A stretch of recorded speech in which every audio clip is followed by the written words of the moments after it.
रात के ठीक 12 बजे कोलकाता के पास एक पुराना बंगला, जहां पिछले 20 सालों से कोई नहीं रहता, लेकिन जो भी उस बंगले के अंदर गया वो जिंदा वापस नहीं आया। एक युवक की लाश बंगले के बाहर मिलती है, चेहरे पर खौफ और हाथ में रूम नंबर 13 की चाबी। क्या उस कमरे में सच में भटकती है एक मरी हुई लड़की की आत्मा, या फिर कोई इंसान खेल खेल रहा है, मौत का खौफनाक खेल? आज सीआईडी टीम खोलेगी भूतिया बंगला का रहस्य। रात के ठीक 12 बज रहे थे। पश्चिम बंगाल के एक पुराने इलाके में, कोलकाता शहर से लगभग 40 किलोमीटर दूर, एक विशाल लेकिन खंडर हो चुका बंगला खड़ा था। उस बंगले के लोग भूतिया बंगला कहकर पुकारते थे। पिछले 20 सालों से वो बंगला बंद पड़ा था, लेकिन गांव वालों का कहना था रात होते ही उस बंगले की खिड़कियों में रोशनी जलने लगती है, अंदर से किसी के रोने की आवाज सुनाई देती है, और सबसे डरावनी बात, जो भी उस बंगले के अंदर गया वो कभी वापस नहीं आया। लोगों ने उस जगह के पास जाना तक छोड़ दिया था, लेकिन एक दिन इस कहानी ने सीआईडी तक पहुंचाने वाला मोड़ ले लिया। सुबह 6 बजे पुलिस कंट्रोल रूम में एक कॉल आता है। कॉल करने वाला आदमी घबराया हुआ था, डरते हुए कहता है, सर, यहाँ भूतिया बंगले के बाहर एक युवक की लाश पड़ी हुई है। पुलिस तुरंत मौके पर पहुंचती है। जमीन पर एक युवक की लाश पड़ी थी।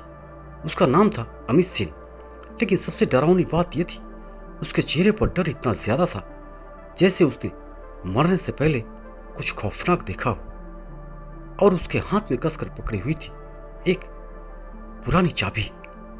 केस तुरंत सीआईडी की टीम को सौंप दिया गया। इंस्पेक्टर अभय अपनी टीम के साथ मौके पर पहुंचते हैं। अभय लाश को ध्यान से देखते हैं। फॉरेंसिक टीम जांच शुरू करती है।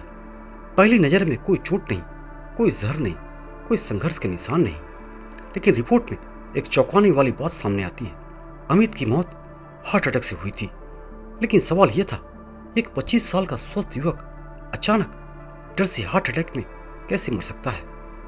अभय की नजर फिर उस पुरानी चाबी पर जाती है। चाबी पर जंग लगी थी और उस पर उकेरा हुआ था रूम 13। सीआईडी टीम बंगले के अंदर जाने का फैसला करती है। जैसे ही दरवाजा खोला जाता है, एक तेज ठंडी हवा अंदर से बाहर निकलती है। अंदर हर जगह धूल, मकड़ी के जाले और टूटा हुआ फर्नीचर पड़ा था। ऐसा लग रहा था जैसे सालों से यहाँ कोई नहीं आया।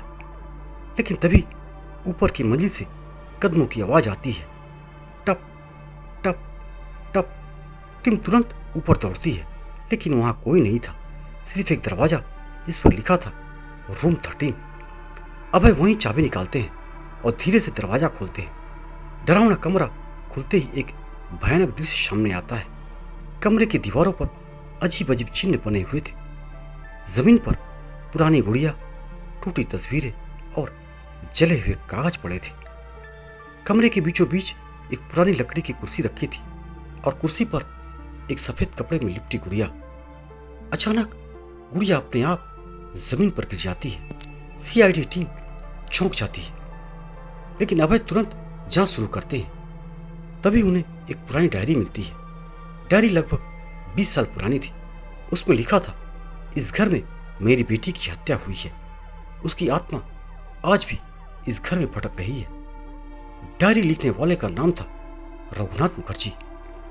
सीआईडी को पता चलता है कि 20 साल पहले इसी बंगले में रघुनाथ अपनी बेटी रिया के साथ रहता था, लेकिन एक रात रिया की रहस्यमय तरीके से मौत हो गई। उसके बाद रघुनाथ पागल हो गया और कुछ ही महीनों बाद उसकी भी मौत हो गई। गांव वालों ने तभी से इस घर को भूतिया बंगला कहना शुरू कर दिया था। उसी रात एक और खबर आती है। भूतिया बंगले के पास रहने वाले एक आदमी अचानक गायब हो गया था। सीआईडी की टीम तुरंत खोज शुरू करती है और कुछ ही देर बाद बंगले के पीछे जंगल में उन्हें वही आदमी बेहोश की हालत में मिलता है।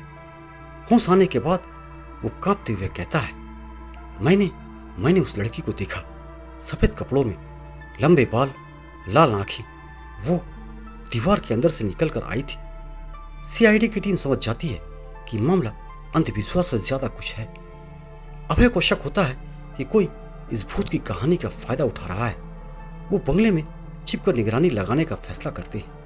आधी रात एक काली परछाई बंगले में घुसती है। वो सीधे रूम नंबर 13 में जाती है और दीवार के पीछे छिपा हुआ एक गुप्त दरवाजा खोलती है। तभी सीआईडी टीम उसे पकड़ लेती है। वो कोई भूत नहीं था, बल्कि रघुनाथ का पुराना नौकर हरी। हरी कबूल करता है 20 साल पहले उसने ही रिया की हत्या की थी, क्योंकि रघुनाथ ने उसे चोरी करते हुए पकड़ लिया था। रिया ने भी यह सब देख लिया था। डर के कारण हरी ने रिया को मार दिया, लेकिन रघुनाथ को सच्चाई कभी पता नहीं चली। हरी इतने सालों से बंगले में छुपकर रहता था और जो भी बंगले के पास आता उसे डरा भगा देता था। लेकिन अमित ने रूम नंबर 13 का राज खोल लिया था, इसीलिए हरी ने उसे इतना डराया कि वो हार्ट अटैक से मर गया। हरी को पुलिस गिरफ्तार कर लेती है। केस सुलझ चुका था। सीआईडी टीम बंगले से बाहर निकल रही थी। तभी अभय अचानक पीछे मुड़कर देखती है। रूम नंबर 13 की खिड़की में एक छोटी लड़की खड़ी थी। सफेद कपड़े, लंबे बाल, खाली आंखें और पलक झपकते ही वो गायब हो जाती है। अभय कुछ सेकंड तक वहीं देखते रह जाते हैं। क्या वो सिर्फ रोशनी का धोखा था या सच में रिया की आत्मा आज भी उस बंगले में भटक रही है? कुछ राज सुलझने के बाद भी पूरी तरह खत्म नहीं होते। और आपको ये कहानी पसंद आई तो इसे लाइक करें, शेयर करें और ऐसे ही रहस्यमय केस सुनने और मनोरंजन के लिए इस चैनल को सब्सक्राइब करें।